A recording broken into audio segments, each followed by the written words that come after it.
Assalomu alaykum. Universal oshxonaga xush kelibsizlar. Bugun sizlar bilan turklarni o'zi ham bilmaydigan turkcha somsa tayyorlaymiz. Birinchi idishimizga 700 gram un elab sovulamiz. 250 gram sariyog' yoki margarindan foydalanishingiz mumkin. Yaxshilab qo'limiz bilan uqalab olamiz un bilan. Margarin bir xil holatga kelishi kerak. Mana xuddi shunaqa bo'lishi kerak. Ustiga 250 gram smetana solamiz hamda 2 dona tuxum, 1 choy qoshiqda sila tuz, soda hamda uksusni aralashtirib, buni ham ustiga solamiz. Yaxshilab tuxum, smetana, tuzlarni aralashtirib olib, hammasini birinchi qoshiqda, keyin qo'limizda yumshoqqina xamir qorishimiz kerak. Unni har doim aytganimdek ozroq solib ko'ringlar, yetmasa qo'shib yuborsa bo'ladi. Ustiga salofan yopib, xolodilnikka yarim soatga qo'yib qo'yamiz. Ungacha qiymani tayyorlab olamiz. Bir dona piyoz mayda qilib to'g'rab olishimiz kerak.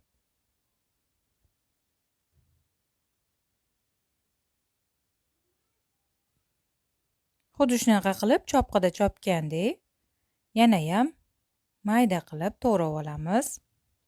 Endi 2 dona o'rtacha kartoshka, buni qirg'ichchi katta tishidan chiqarib olishimiz kerak. Qiyma 600 gram. Ustiga qirg'ichdan chiqarilgan kartoshka hamda bir dona piyozni to'g'ralganini solamiz. Ziravorli xohishingizga qarab solasizlar. Yaxshilab aralashtirib qo'yamiz. Mana tayyor bo'ldi qiyma. Endi xamirni olib teng 2 ga bo'lib olamiz.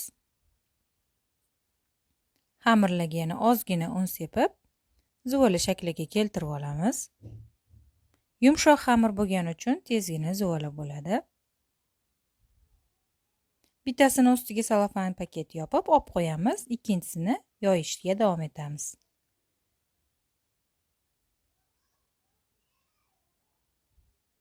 Stolimizga ozgina-ozginadan un sepib, xamirga ham ozginadan un sepib, xamirimizni yoyib olamiz. Xamirni o'rtacha yuqalikda yoyishimiz kerak, juda ham yupqa ham bo'lib ketmasin. Chekkalarini kesib to'g'rilab olib tashab, taxminan 2,5-3 sm atrofida lentalarga kesib olamiz. Xohlasanglar shunaqa arrali pichoqcha yordamida yoki oddiy pichoqda ham kessanglar bo'ladi. Oralarini ochib olamiz xamirni. Qiymalarni xuddi shunaqa tayyorlab olishimiz kerak. Tugishimizga oson bo'lishi uchun.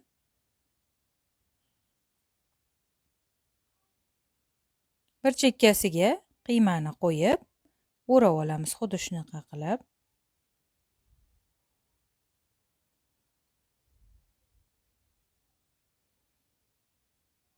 Ortiqcha joylarini olib tashlaymiz.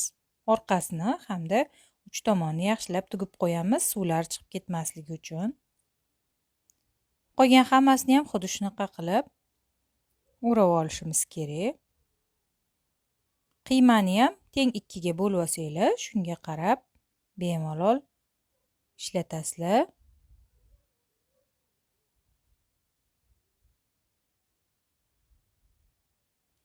Qo'lingizda olib ham tugsanglar bo'ladi.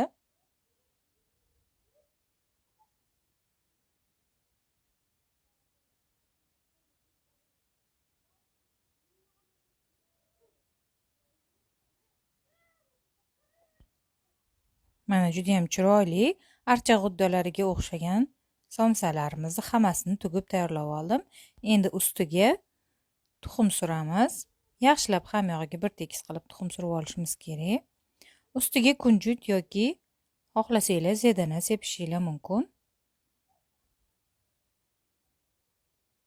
Qizib turgan duxovkaga somsalarni qo'yib, har doim somsa pishiradigan olovingizda pishirib olasizlar.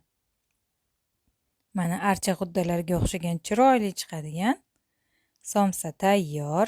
Juda ham chiroyli, mazali hamda osongina tez bo'ladi.